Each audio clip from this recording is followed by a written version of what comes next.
Good morning, everyone. Happy Friday morning to you, and welcome back to Morning Musings here on Now TV. My name is Don K. Preston. I am the president of Preterist Research Institute of Ardmore, Oklahoma. Boy, here we are.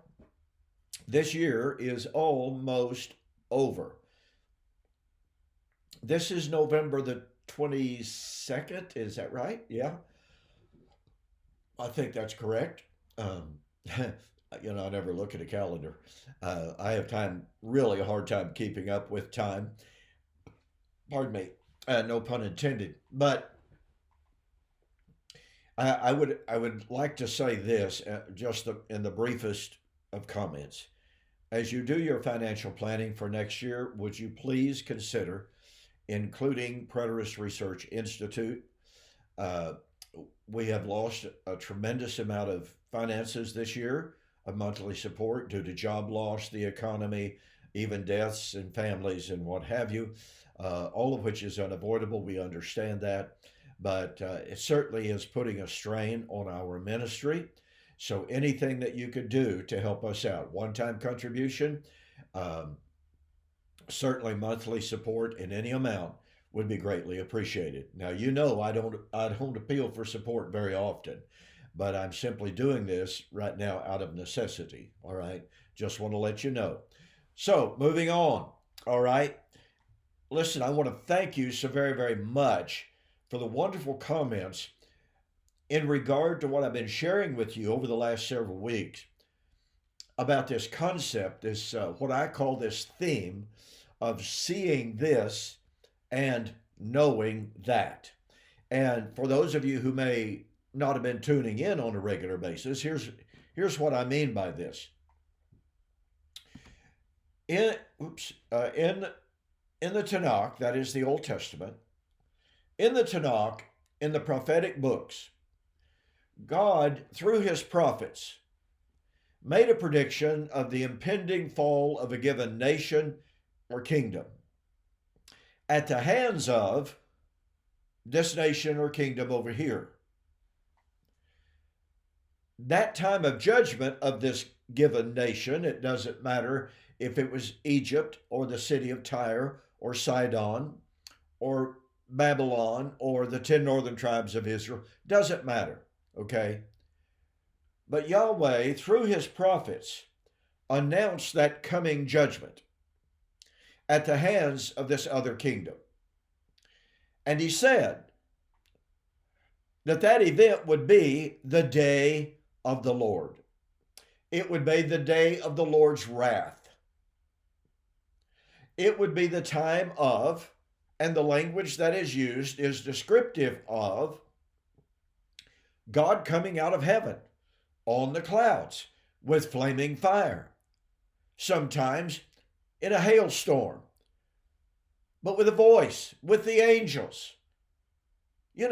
All of the language that you and I are accustomed to hearing by ministers. I was raised in that environment. I preached that message that, well, hey, the Bible says, the New Testament says, Jesus was coming back on the clouds in flaming fire. He was coming back with the angels, with the shout, with the trumpet. That's literal. But wait a minute.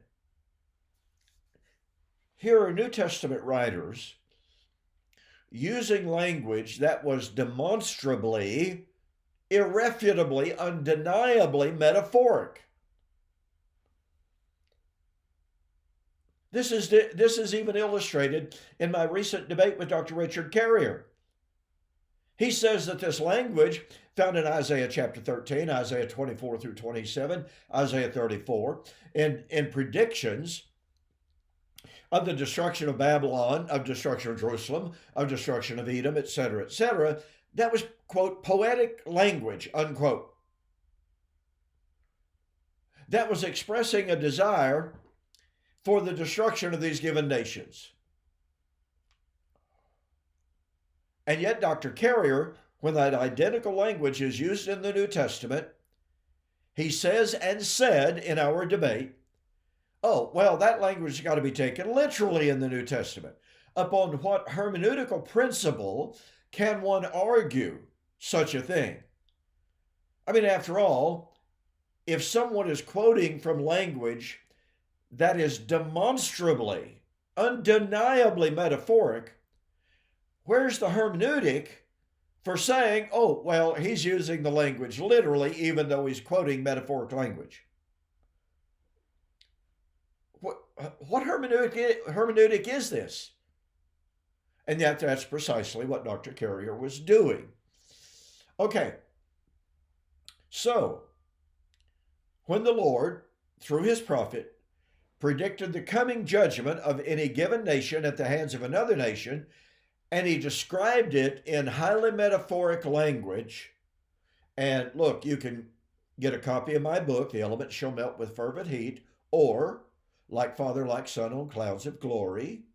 In both of those books, I have an extensive study of this metaphoric language, is sometimes called, a big fancy word for it, is apocalyptic language.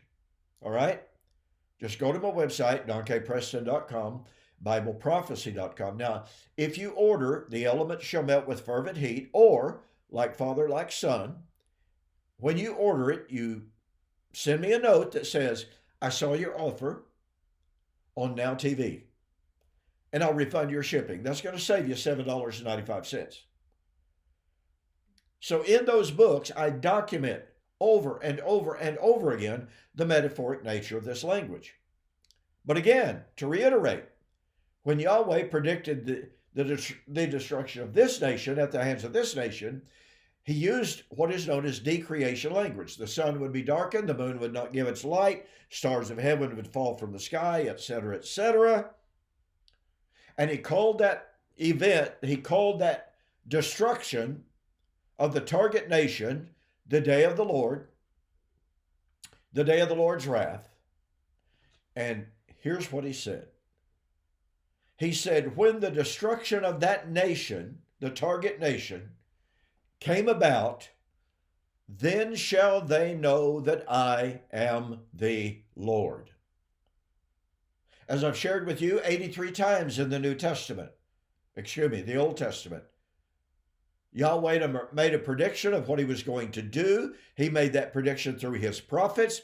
He used metaphoric language. But he said, when that prophecy would come true, then shall they know that I am the Lord. 83 times in the Old Testament, he used that language. Well, then, guess what? We come to the New Testament, and we have Jesus saying, the Son of Man will come in the glory of the Father, and shall reward every man according to his works. And verily I say unto you, there are some standing here which shall not taste of death until they see the Son of Man coming in his kingdom. Well, Dr. Carrier in the recent debate said, see, Jesus lied or he failed. He didn't come back in judgment. As I pointed out, here is Jesus saying unequivocally, undeniably, that his coming in judgment was going to be in the glory of the Father, which means, according to scholarship, he was going to come in the same way, in the same manner that the Father had come in the Old Testament, in the Tanakh. Now, folks, please listen to me and catch this very carefully. Catch the power of this. Since Jesus said his coming in the judgment of all men was going to be in the same manner, in the same of the same nature as his Father had come many times in the Old Testament, then that means that Jesus was predicting that in his coming in judgment, it was going to be of the same nature as those Old Testament days of the Lord. That means that Jesus was not predicting that he was going to come out of heaven as a physical 5'5" Jewish man to put an end of time with an audible shout, with an audible trumpet, with visible angels to destroy heaven and earth. It doesn't mean any of that. It meant he was going to come like the Father had come. You just got to catch the power of that. Look, folks, years and years ago, when I was struggling with my eschatology, I began to see this. I was raised believing, probably just like you in many ways, that all New Testament predictions of the coming of the Lord, the judgment, the resurrection, were literal. Literal end of time events. But when I saw that same identical language was being used metaphorically in the Old Testament, I was stunned. I didn't realize that there were lots and lots of days of the Lord. And then I ran on to passages like Ezekiel 13, 5 and 6, in which the Lord castigated the prophets of Israel, and he said, "You're like wild foxes in the wilderness." And he said, "You should have been warning the inhabitants of Jerusalem to prepare the walls of Jerusalem for the day of the Lord." Wow. Folks, if that doesn't shock you, and if that doesn't challenge you, then maybe all along you've had the right concept of the nature of the Lord, that it is not an earth-burning, time-ending event at the end of the Christian age. Maybe, just maybe, you already had the concept that the day of the Lord was when God used one nation to judge another nation. I didn't have that concept. And I dare say that the majority of you who are watching this program do not have not had that concept either. Okay, back to the issue. Remember, I'm going to do this. You're going to see this. You're going to see the destruction of this nation or that nation or this city, that city, etc., etc. When that happens, when the visible event of the destruction of a nation foretold by Yahweh, when that physical event was seen, then they would know the higher spiritual, invisible reality that He is the Lord. Okay? Jesus said He was going to come in the glory of the Father. Are you following me along here? Are you catching the power of this? Then we have an absolutely remarkable statement in Matthew chapter 24. Now, Matthew chapter 24 is what is known as the Olivet discourse. Jesus, speaking of the temple at Jerusalem, that marvelous edifice, said, "The time is coming in which not one stone shall be left standing on top of another." The apostles immediately asked us, "Tell us, when shall these things be? What shall be the sign of your parousia and the end of the age?" Now, I've posed this question. Let me do it very, very quickly. What age did that temple represent? Folks, it didn't represent the Christian age. They were not thinking about the end of the Christian age when Jesus said, "Not one stone shall be left standing on top of another," of this temple that represented the Old Testament. There's a huge disconnect here. Very quickly take note of the fact. This is incredible. In those Old Testament days of the Lord called those events His prosopon, His presence. Prosopon and parousia in the Greek, okay, prosopon Greek, parousia Greek. Prosopon is in the Septuagint, the Greek translation of the Hebrew Old Testament, and it meant nose, then it meant face, and metaphorically it was presence. So, in those days of the Lord, in the Old Testament, those were when Yahweh made his presence known. Remember, they would see this, the physical destruction of this kingdom or that, and they would know that the Lord was now present. Prosopon, i.e., parousia. Now, some want to make a fine distinction and say, well, parousia is the result of a coming. Parousia means presence, ladies and gentlemen. It's a noun. It is not a verb. It's a noun. So, if you want to say that the parousia, the presence, would be the result of erchomai, a verb meaning coming, okay, that's fine. But it still means presence. So I want you to catch the power of what I'm about to share with you, what I've hinted at. Here are the apostles. They know that in the Old Testament, when Yahweh used this nation to judge another nation, and when people could see that visible event, then they could know that was the presence of the Lord. Then shall they know that I am the Lord.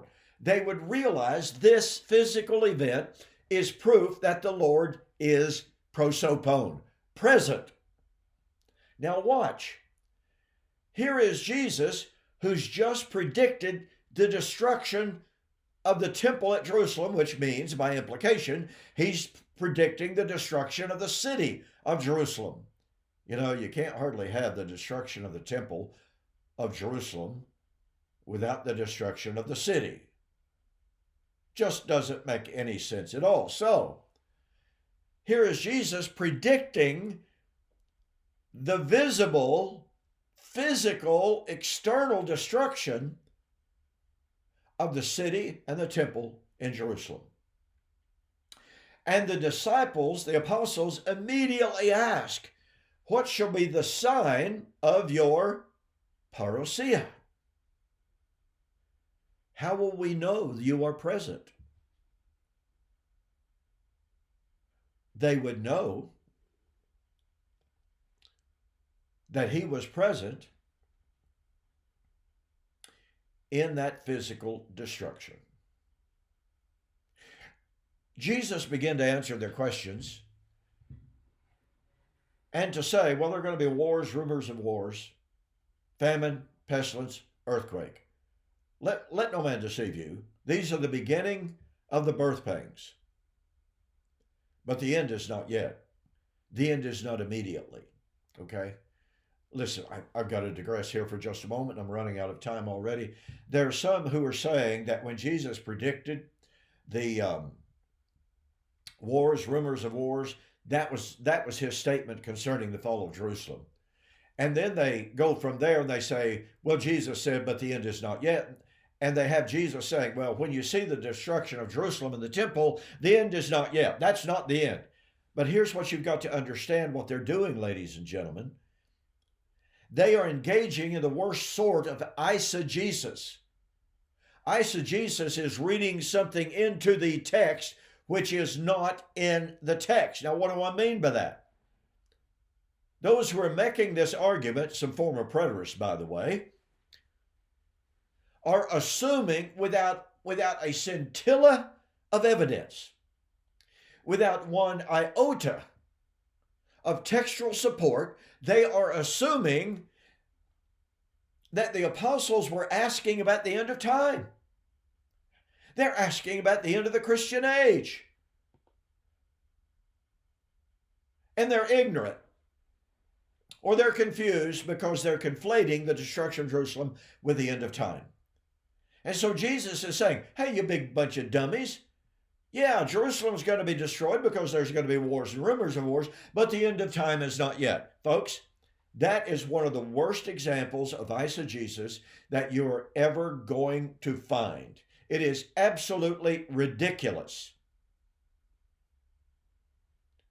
to suggest that Jesus, a good faithful Jew, is simply identifying the destruction of Jerusalem and the temple as one of many wars and rumors of wars.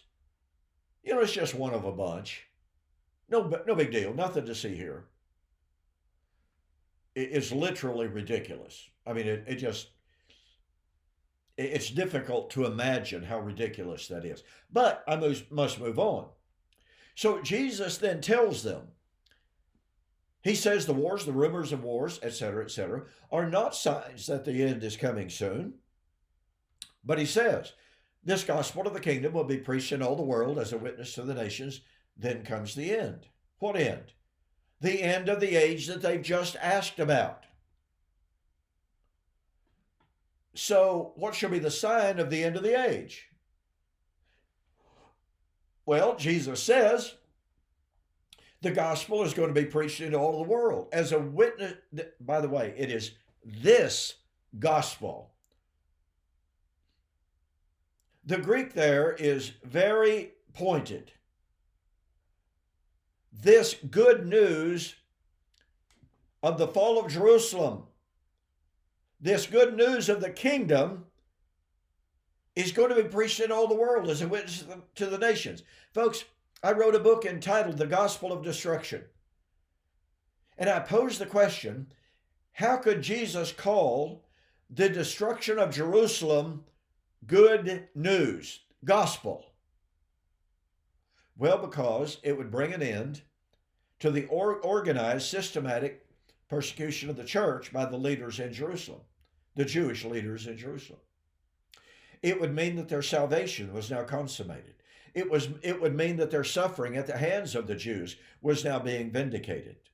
It would mean that they're being identified as the true sons of God, which was the burning controversy in the first century. Who are the true people of God? Is it the Old Covenant Israel that has been the children of God for 1,500 years? Or is it this body of believers of this Jesus fella who claims to be the Messiah? Who are the true sons of God? The fall of Jerusalem made that evident as to who the true sons of God are. Okay? So this gospel of the kingdom must be preached into all of the world as a witness to the nations.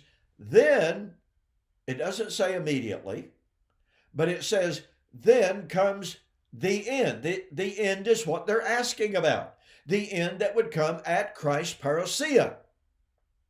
So in other words, Jesus was saying when the gospel's been preached into all the world as a witness to the nations, that would be a sign that the parousia and the end, his presence, was near. Coming soon, coming shortly, coming quickly. Because after all, that's what Jesus himself said in Matthew chapter 24 and verse 32. After speaking of the signs, he said, learn a parable of the fig tree. When you see these things begin to come to pass, then know that what is the it of the text? It's his parousia. It is the end. Then know that the end, is nigh, even at the door. So Jesus is telling his apostles, they could know that the end and his parousia was near when the gospel had been preached into all of the world. Now look, I hear from people all the time. That has never, ever, ever been done, we are told. Well, evidently Paul was a liar. Now I want you to realize this. Paul said he got his gospel directly from Jesus Christ. He wasn't taught the gospel by any man. He was taught the gospel of Jesus Christ directly from and by Jesus. He knew, therefore, that Jesus predicted the preaching of the gospel into all of the world, by the way, in that generation. And he said, Romans chapter 1, verse 8, that the gospel had been preached to all men. That's not a verbatim quote, but it's the point. In Romans 16, 25 and 26, Paul said, the gospel had been preached to all of the nations, had been made known through the prophetic scriptures that he, Paul, the apostle, was preaching from those prophetic scriptures. And in Romans chapter 10, he said the gospel had been made known to all of the world. and to all of the nations. In Colossians chapter 1 and verse 5, he said the gospel had been preached into all the world, Greek word cosmos. And he said, verse 23, the gospel has been preached, quote, to every creature under heaven. Now, is Paul being hyperbolic? Probably. Was Jesus being hyperbolic? Probably. Here's the point. Jesus said the gospel is going to be preached to every creature under heaven. Mark 16, 15, and 16. Paul said the gospel had been preached to every creature under heaven. Now, are we prepared to call Paul a liar? Since Paul said he was taught the gospel directly by Jesus, and he used the very words that Jesus did when Jesus predicted or commanded the preaching of the gospel into all of the world, to all of the nations, to every creature. And Paul used those identical Greek words to say it had been done. And that same apostle said, the appointed time has been shortened. That same apostle said, it is high time to wake out of your sleep. The darkness is already passing away. The true light is already coming. The day has drawn near. The coming of the Lord, or the Lord is at hand, Philippians 4, verse 5. So in other words, here is the apostle who knew that the preaching of the gospel into all of the world was to be a sign of the imminent parousia. And Paul gave that sign as fulfilled and then said Christ's parousia was at hand, coming soon, coming shortly, coming quickly. So once again, are we going to call Paul a liar? Or was he mistaken? Was he confused? No, he wasn't any of those things. Next week, we'll continue showing from the Olivet discourse about how Jesus said, you're going to see this, and you're going to know that, from the Olivet discourse. I'll see you next week.